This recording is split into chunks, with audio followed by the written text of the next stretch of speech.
Noong Hunyo 12, 2018, sa tahimik na bayan ng San Isidro, Nueva Ecija, may isang maliit ngunit kilalang punerarya na matagal nang pinupuntahan ng mga pamilya tuwing may yumayao. Ang pangalan nito ay Lorenzo Funeral Services, isang lumang gusali sa dulo ng kalsadang napapalibutan ng mga punong akasya at kupas na ilaw sa gabi.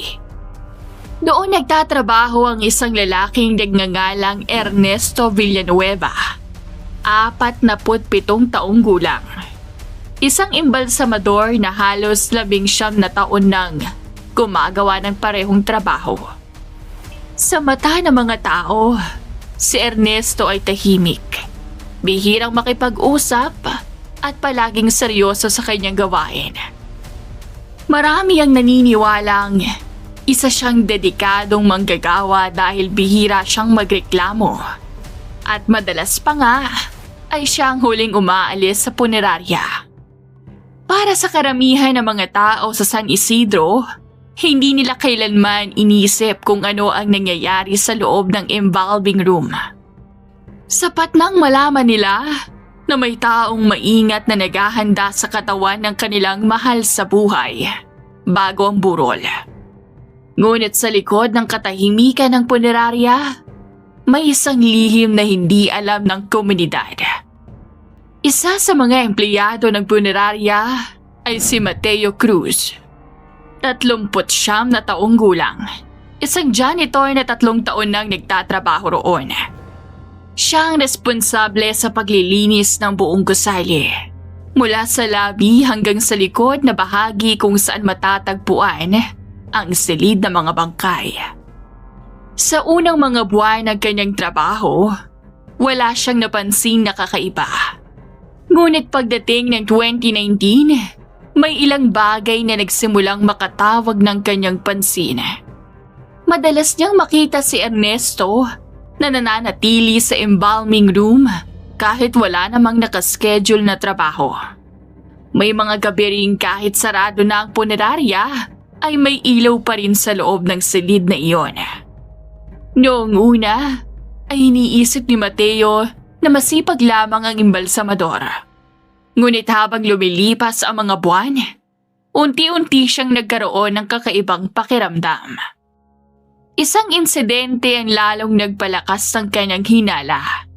Noong Setyembre 3, 2020, dinala sa punerarya ang bangkay ng isang dalagang 23 taong gulang na nagngangalang Maricel de la Rosa mula sa karatig barangay na Barangay Maligaya. Ayon sa record, namatay si Maricel sa isang aksidente sa motorsiklo. Ang kanyang pamilya ay nagluksa ng labis dahil siya ang panganay sa 4 na magkakapatid at kilala sa kanilang barangay bilang isang mabait at masipag na babae. Pagkatapos dalhin ang katawan sa punerarya, si Ernesto ang inatasang mag-embalsamo. Kinagabihan, napansin ni Mateo na tila mas matagal kaysa karaniwan si Ernesto sa loob ng silid. Ngunit dahil wala siyang patunay, pinili niyang manahimik. Lumipas ang ilang buwan at nawala sa isip ng karamihan ang insidenteng iyon. Ngunit hindi ito tuluyang nawala sa isipan ni Mateo. Dumating ang Enero 18, 2021. Malakas ang ulan ng gabing iyon at halos walang tao sa paligid ng punerarya. Napilitan si Mateo na bumalik sa trabaho dahil may naiwan siyang bag sa locker. Pagpasok niya sa gusali, napansin niyang may ilaw sa embalming room. Alam niyang si Ernesto lamang ang maaaring naroon. Habang papalapit siya sa pintuan, may narinig siyang kakaibang galaw sa loob. Dahil sa kaba at pagdududa, dahan-dahan niyang sinilip ang maliit na bintana sa gilid ng pinto.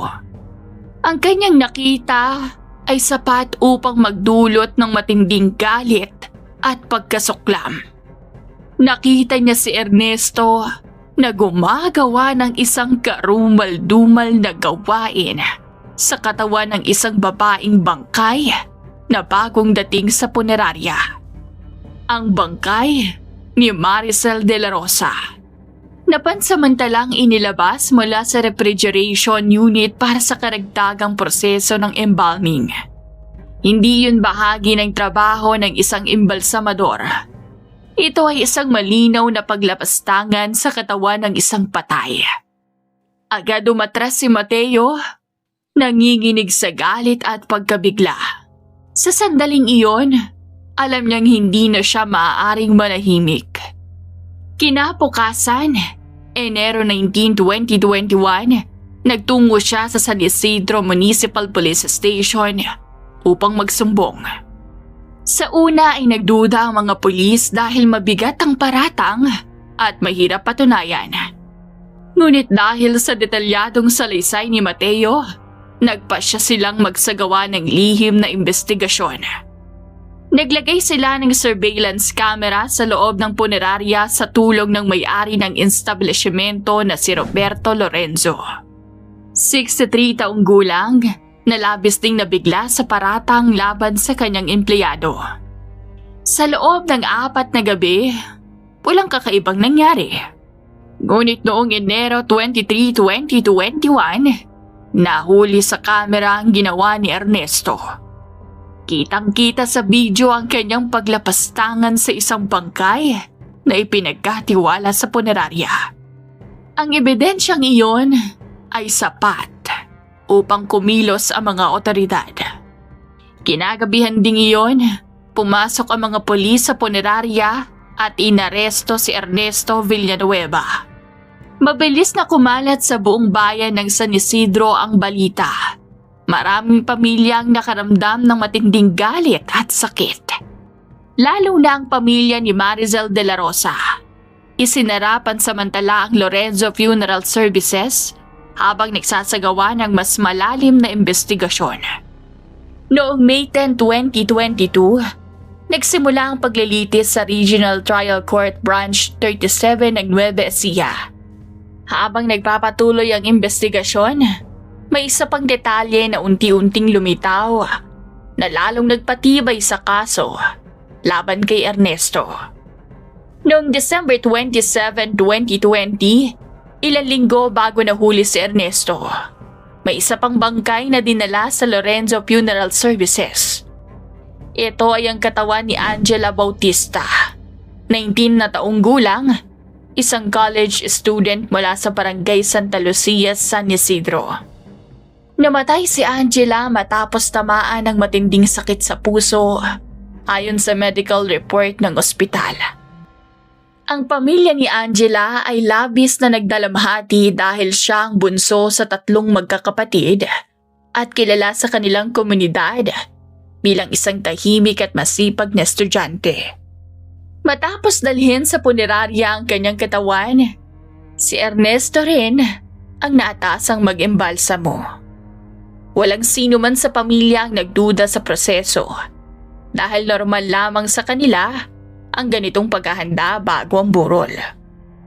May ilang marka sa katawan ni Angela na hindi nila nakita noong nasa ospital pa ito. Nang tanungin nila ang punerarya, ipinaliwanag iyon bilang posibleng epekto ng embalming chemicals at paggalaw ng katawan habang inaayos. Bagamat tinanggap iyon ng pamilya sa panahong iyon, hindi tuluyang nawala ang pagdududa ni Lydia. Nang kumalat ang balita tungkol sa pag-aresto kay Ernesto noong Enero 2021, agad niyang naalala ang mga kakaibang marka sa katawan ng kanyang pamangkin. Dahil dito, nagpa siyang pamilya Bautista na makipagtulungan sa pulisya at ibigay ang lahat ng detalye ng kanilang napansin. Isinama sa investigasyon ang kaso ni Angela at naging isa ito sa mga mahalagang bahagi ng ebidensyang iniharap sa korte. Ayon sa forensic review na isinigawa kalaunan, may mga indikasyon na nagpapakita ng hindi tamang paghawak sa katawan ni Angela matapos itong dalhin sa punerarya. Hindi man lahat ng detalye ay isinapubliko upang igalang ang pamilya. Malinaw sa korte na isa si Angela sa mga biktima ng paglapastangan ni Ernesto. Ang testimonya ng pamilya Bautista, kasama ang video evidence at ang salaysay ni Mateo Cruz ay naging mahalagang dahilan kung bakit kailangan lalong tumibay ang kaso laban sa embalsamador. Inilahad sa korte ang mga video evidence, testimonya ni Mateo Cruz at mga ulat mula sa forensic experts. Ang mga ebidensyang iyon ay nagpatunay na paulit-ulit na ginawa ni Ernesto ang paglapastangan sa mga bangkay sa loob ng ilang taon. Matapos ang mahigit 1 taon na paglilitis, naglabas ng hatol ang hukuman noong Agosto 14, 2023. Napatunayang nagkasala si Ernesto Villanueva, 47 taong gulang, sa multiple counts of abuse of corpse at grave misconduct. Ipinataw sa kanya ang mahigit 30 years na pagkakakulong sa New Bilibid Prison. Ngunit hindi doon nagtapos ang kanyang kwento. Habang nasa loob ng kulungan, unti-unting lumala ang kanyang kalusugan. Ayon sa medical report ng Bureau of Corrections, nagkaroon siya ng malubhang tuberculosis at komplikasyon sa baga. Noong November 2, 2024, sa edad na 49, namatay si Ernesto Villanueva sa loob ng New Bilibid Prison Hospital matapos ang ilang buwang pagkakasakit. Para sa maraming tao sa San Isidro, ang kanyang kamatayan ay hindi na mahalaga kumpara sa sakit na kanyang iniwan sa mga pamilya ng mga biktima. Ngunit para sa pamilya ni Maricel de la Rosa, may kaunting kapayapaan ang katotohanang ang taong lumapastangan sa dignidad ng kanilang mahal sa buhay ay naharap sa batas at hindi na muling makakagawa ng kasamaan. Sa mga sumunod na buwan, matapos ang hatol, patuloy na pinag-usapan ng mga taga San Isidro ang kasong yumanig sa kanilang tahimik na bayan. Ang puneraryang minsang naging lugar ng tiwala ay naging simbolo ng isang madilim na lihim na matagal na palang nagtatago sa likod ng mga saradong pinto. Maraming pamilya ang nagsimulang maging mas maingat sa pagpili ng punerarya para sa kanilang mga mahal sa buhay. Para sa kanila, hindi lamang ito tungkol sa serbisyo, kundi tungkol sa respeto at dignidad ng mga yumao. Sa kabilang banda, si Mateo Cruz ay tahimik na bumalik sa normal na buhay matapos ang lahat. Hindi niya hinangad ang papuri ng mga tao. Ngunit alam ng buong komunidad na kung hindi dahil sa kanyang lakas ng loob, maaaring nagpatuloy pa ang mga krimeng hindi nakikita. At hanggang ngayon, tuwing binabanggit ang kasong iyon sa San Isidro, isa lamang ang sinasabi ng mga tao. Ang katotohanan ay maaaring maitago sandali. Ngunit darating ang araw na ito ay lalabas. At kasabay nito, ang hustisya. At sa bayan ng San Isidro, nanatiling aral ang pangyayaring iyon. Na kahit sa mga lugar na dapat ay puno ng respeto at katahimikan, may mga lihim na kailangang ilantad upang manaigang katotohanan at hustisya. Sa huli, hindi lamang si Maricel de la Rosa ang naging simbolo ng hustisyang hinanap ng bayan, kundi pati na rin si Angela Bautista at ang iba pang mga hindi nakilalang biktima na posibleng nakaranas ng parehong kawalang galang. Ang kanilang mga pangalan ay naging paalala sa buong komunidad na ang dignidad ng tao, buhay man o patay, ay nararapat igalang at ipaglaban.